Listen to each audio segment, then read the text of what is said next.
FATF's recommendations for Pakistan. FATF has demanded Pakistan to take multiple actions to improve its performance regarding controlling money laundering. Pakistan needs to consider ways to curb money laundering and terrorism financing.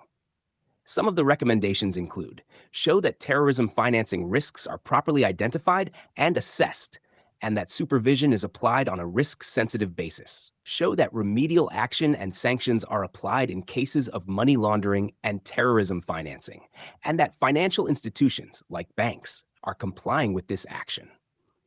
Demonstrate that the authorities are cooperating and identifying and taking action against illegal money or value transfer services. Show that authorities are identifying cash couriers, like those involved in the Hawala and Hundi system, and enforcing controls on illicit movement of currency. Improve interagency coordination, including between provincial and federal authorities. Demonstrate that law enforcement agencies are identifying and investigating the widest range of terrorism financing activities, and that investigations and prosecutions target designated persons and entities, as well as persons and entities acting on their behalf. Show that terrorism financing prosecutions result in effective, proportionate, and dissuasive sanctions, and enhancing the capacity and support for prosecutors and the judiciary. Demonstrate implementation of targeted financial sanctions against all designated terrorists and those acting on their behalf. Demonstrate enforcement against violations, including administrative and criminal penalties, and provincial and federal authorities cooperating on enforcement cases. Demonstrate that facilities and services owned or controlled by designated persons are deprived of their resources and the use of the resources. The FATF placed Pakistan on its gray list in June 2018 for not doing enough to fight money laundering and terrorism financing. Pakistan is having discussions and reviews with the FATF to get off the gray list and avoid being placed on the blacklist. Pakistan has engaged technical assistance providers as consultants in key instances such as the FBR, SECP, FMU, and SBP, with the support of the International Monetary Fund, IMF, and the World Bank, to complete the action plan and further strengthen the effectiveness of the AML-CFT regime. Prime Minister Imran Khan reportedly approved a new strategy for the implementation of 27 conditions of the Paris-based Financial Action Task Force, FATF, to get Pakistan out of its gray list, and the inclusion of top-ranking military officials, and the Federal Minister for Economic Affairs Division in NEC is a part of the strategy. Asia-Pacific Group, APG, on money laundering.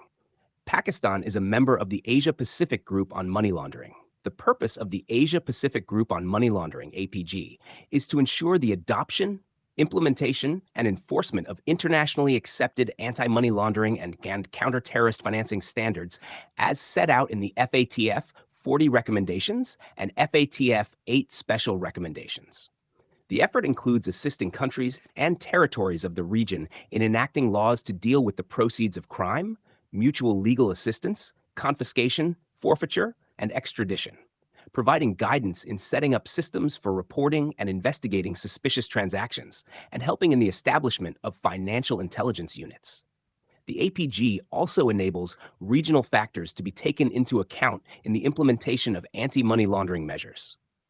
The origins of the APG go back to awareness-raising activities undertaken by the FATF in the early 1990s as part of its strategy to encourage adoption of money laundering countermeasures throughout the world. In order to achieve more concrete results, Australia agreed to set up a secretariat for the purpose of obtaining regional commitment and establishing a regional FATF-style body with practical objectives. Subsequently, an agreement was reached in Bangkok in 1997, which created the APG. The first meeting was held in Tokyo in 1998 and then annually thereafter. Following the events of 11th of September 2001, the APG expanded its scope to include the countering of terrorist financing. The APG conducts mutual evaluations of its members and holds a periodic workshop on money laundering methods and trends. Its work mandate has been set out in a document containing specific terms of reference for the group. The APG is supported by a secretariat, which serves as the focal point for its activities. The APG became an associate member of the FATF in 2006. United Nations Office on Drugs and Crime. The United Nations Office on Drugs and Crime, UNODC, maintains up-to-date data related to drug trafficking, smuggling, money laundering, and terrorism financing. It was founded in 1997 to curb money laundering and the illegal trafficking of drugs. It also offers technical and financial assistance to governments to devise effective mechanisms for curbing money laundering. Fighting money laundering helps fighting other crimes. A. Money laundering is a threat to the good functioning of a financial system. However, it can also be the Achilles heel of criminal activity. B. When criminal funds are derived from robbery, extortion, embezzlement, or fraud, a money laundering investigation is frequently the only way to locate the stolen funds and restore them to the victims. Most importantly, however, targeting the money laundering aspect of criminal activity and depriving the criminal of his ill-gotten gains means hitting him where he is vulnerable. Without a usable profit, the criminal activity will not continue. Most nations, including Pakistan, need to take serious but focused action immediately so as to rid this disease from and within society, particularly if the money laundering is widespread there.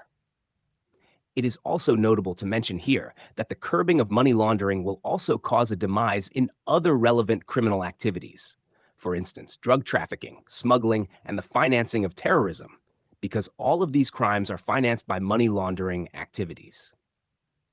To control the crime of money laundering from society, there are multiple options: anti-money laundering legislation, judicious implementation of laws, efficient and speedy investigation, strengthening the rule of law, creation and collaboration of anti-money laundering agencies at the national and international levels, strict security at airports and borders, enhanced accountability of elites, strict implementation of tax laws,